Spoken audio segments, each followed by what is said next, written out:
Hey guys, this is Mrs. Donahue. So I am here today with my first virtual lesson back in fall.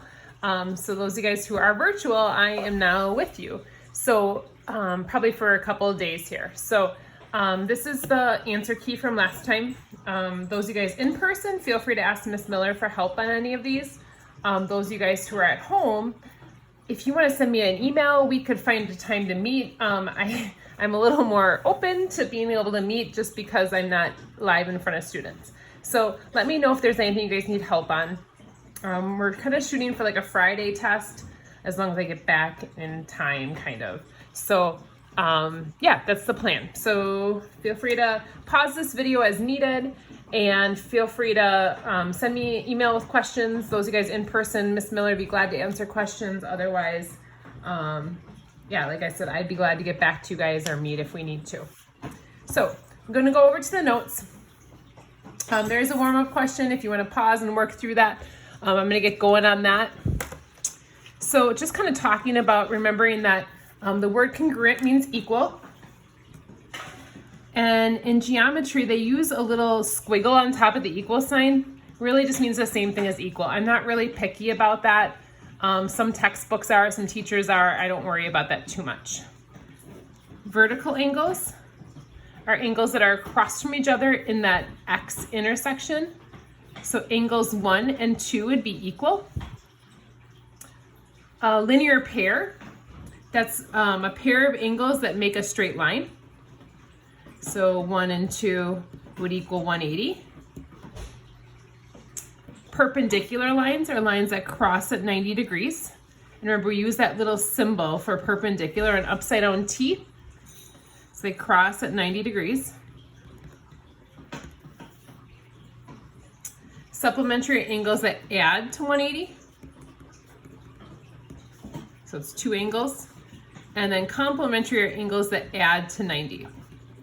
So hopefully those are vocab words you guys are familiar with and able to kind of use in proofs as needed. Identify those in pictures and stuff like that. So these are some theorems we can use in proofs or things we can, just know and kind of just assume as we're going through here. So if you guys are given the fact, if you're given the fact, I'll give you guys some information over here and then I'll be able to tell you something. That if angle 1 equals 90 and angle 2 equals 90, we can say that 1 and 2 have to be equal. Now you can say that using right angle congruence. Otherwise, some of you guys might try to use, you can also use substitution or transitive. So just that you guys are aware that this rule works, but either of those works as well. Now these next two are a struggle for students. So I want to make sure these are clear. Try to be straightforward on those and hopefully it makes sense to you guys. So if we're given the facts, so this again is what we're given. If I'm told 4 and 5 are complementary,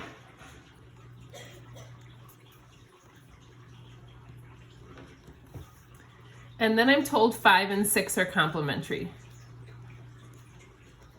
So this is what's given to me. In that case, since 4 and 5 are both complementary and 5 and 6 are both complementary, hopefully you realize since 5 is in both of those, so 5 is like 40 degrees, the other two would have to be equal. So that's something we can come up with. So 4 would equal 6 because of the fact that they both add to 90 and they both are adding with the same number there. So that's a tougher rule and that's one that a lot of times gets confusing. So watch out for that one. Supplements is the same idea. So 7 and 8 are supplementary. Then 8 and 9 are also supplementary. We can conclude, again, 8's the same here, so we can conclude that 7 and 9 are equal by this congruent supplements theorem.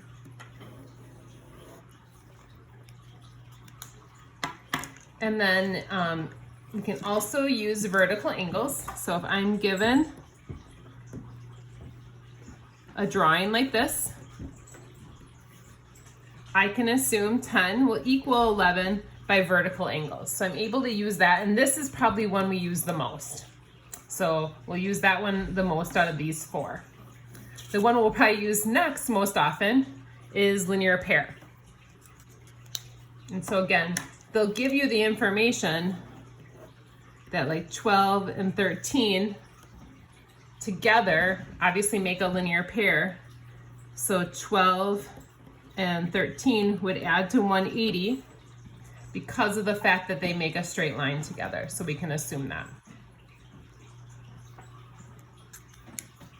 All right, so I'm gonna go through some examples. Again, if I'm moving too fast, know that that's why we're not doing this live, is so that you guys can pause as needed and kind of keep up with notes as needed, or slow down or ask a question. Again, feel free to ask Miss Miller questions. Those of you guys who are virtual, feel free to shoot me a message, and again, we can meet live, or I can send you a little bit more details or some more examples. So these are gonna be a little hard to see. Hopefully you guys printed the notes, or try to zoom in here.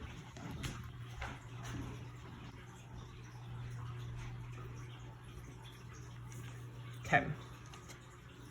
So in this case, it says find the value of the variable and the measure of each angle in the diagram. We're gonna find just the value of the variable. The measure of the angle you can go back and find later if you'd like. But if you guys look at this drawing, so this number 11 here, again, I'll try to zoom in a little bit so you can look at just 11. So number 11, hopefully you guys look at this, and if I look at the fact that there's a linear pair here, that's not very helpful because these two together would add to 180, but there's two different variables there. So I prefer to see if there's something else I can notice. So I see that these two are vertical. So I'm able to figure out what X is because these two are vertical. So I'm going to be able to set an equation to set those two equal. Vertical angles are always equal. So I'm going to be able to say 13x plus 9 equals 15x minus 1. So at this point, to find the x value, I can subtract 13x.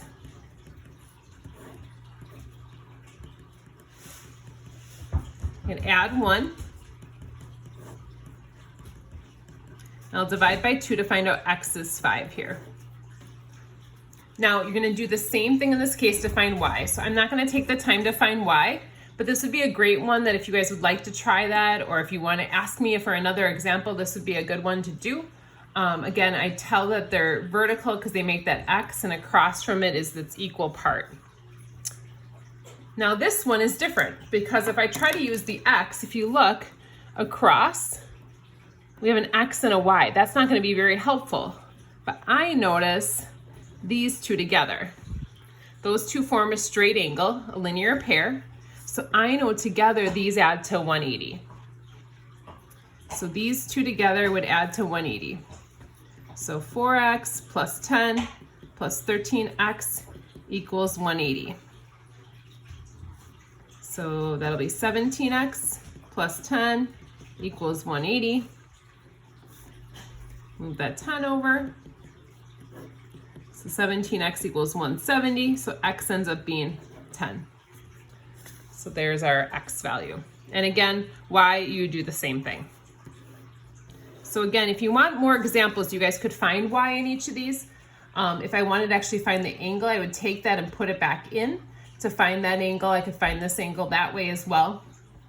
So just kind of knowing that we can go further with these problems, but just for sake of time and not keeping the video too extremely long, we're going to kind of shorten that up. All right, I'm going to move over to number 5 here. So if you look at this one, it says solve for x using the given information, explain your steps. So rather than doing like a full 2-column proof, I'm just going to kind of do a little bit more work explaining as I go here. So if you notice, what they give me is w and z are equal. W and z are equal. I can set those two equal to each other. And so, sorry, let me go just make sure I have my notes set up here for myself.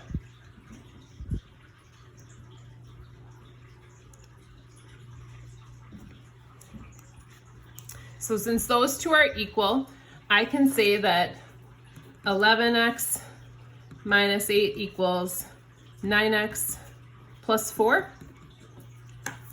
Sorry, you couldn't see that. And that would be by substitution, because I can substitute, I know that those are equal. Substitute those each in. Then I'm going to move the 9x over by subtraction. So this was substitution. I don't know if I have room anywhere here. Then subtraction. Then I'm going to do addition.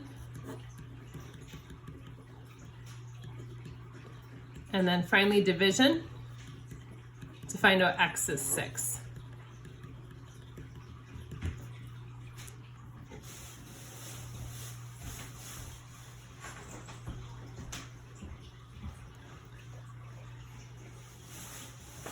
Now, I'm going to go to this one here. Let's see.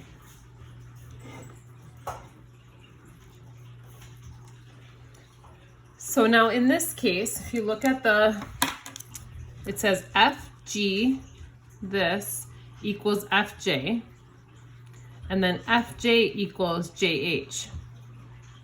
Now you might be saying already, hopefully you guys notice they both equal the same thing. So I can write that FG equals JH, and again, that's that transitive or substitution.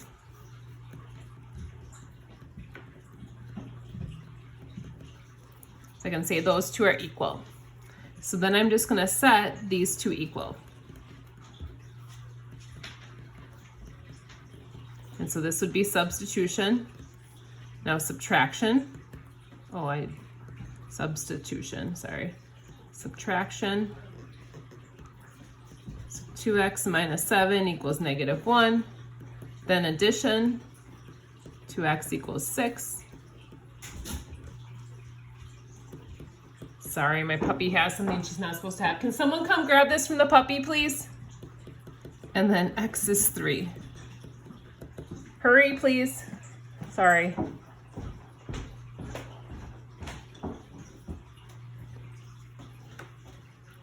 Thank you. Oh, that all wasn't on there, sorry. So I did substitution, subtraction, then I did addition, and then did division. Sorry, puppy distraction. All right, now this next problem down here, this is really similar to the warm-up we did the other day. I might even have been the same as the warm-up or really, really similar. So I'm gonna skip that one for right now. I'm gonna go over here to this one. Now, they tell me that KP equals PN. So this and this are equal. Then they tell me KP is 18. If I know that those two are equal and this is 18, I know that this also has to be 18. So 7x minus 10 has to equal 18. And again, that's going to be by substitution. Move the 10 over. So 7x equals 28. That's addition. And then division. So x is 4. And that's, again, division. All right, we just have a couple more here.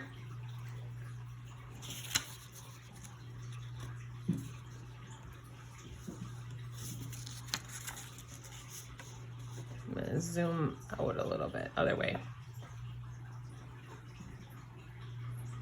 Okay. So they give us the fact that AL and SK are equal.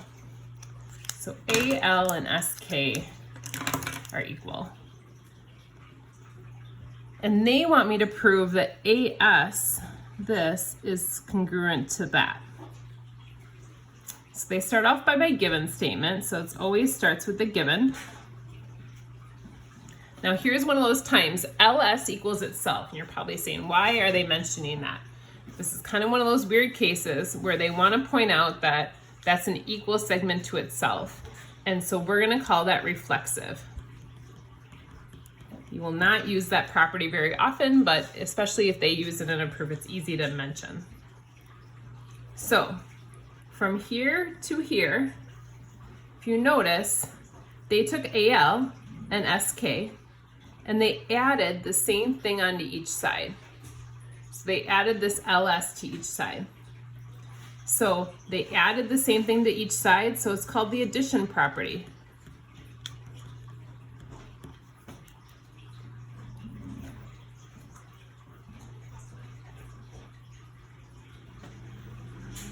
Now at this point, this gets a little bit different now. So they tell me that AL plus LS, AL and LS add up to this bigger segment, which is AS. We talked about that yesterday. Those two smaller segments add to the bigger segment. We call that segment addition.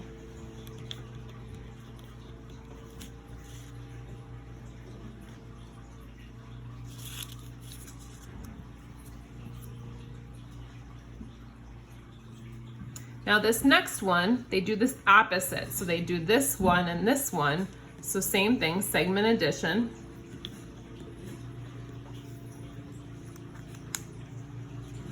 And then they kind of do a big jump here. It's kind of a weird one. If you notice, here's SK plus LS. Here's AL plus LS, AL plus LS. So this is there, this is there. So what they're doing is saying if this equals that and that equals that, these two have to be equal. Kind of a big jump to make. So this is the same as that, and then this is the same as that. Those two have to be equal. So again, that's going to be that transitive or substitution. They can make that jump. So sometimes filling those in is tough. So making sure that you kind of think about that as we go here.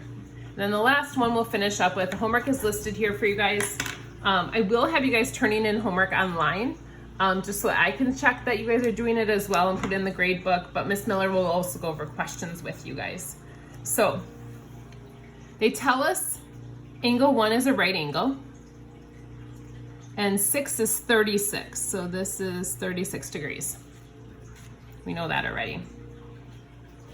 So 1 is a right, 6 is 36. So they say 6 and 7 together, 6 and 7 together, I can already tell add to 180. So I know that's going to equal 180. 4 and 5 together, I can also tell those equal 180. So these two are going to be equal. So they want it greater than, less than, or equal to. Sorry, less than, greater than, or equal to. So 180 equals 180. All right. Next one. So this is 36, 6, and 8. Since this is a vertical angle, this is also 36. Let me zoom out a little bit here. So 6 and 8 are both 36. So 36 plus 36. That's going to be 72. Then over here, we have 2 and 3 together. Hopefully you see if this is 1, and 2 and 3 make a straight line with that. 2 and 3 are going to equal 90. So 36 and 36 versus 90, it's going to go this way, greater than.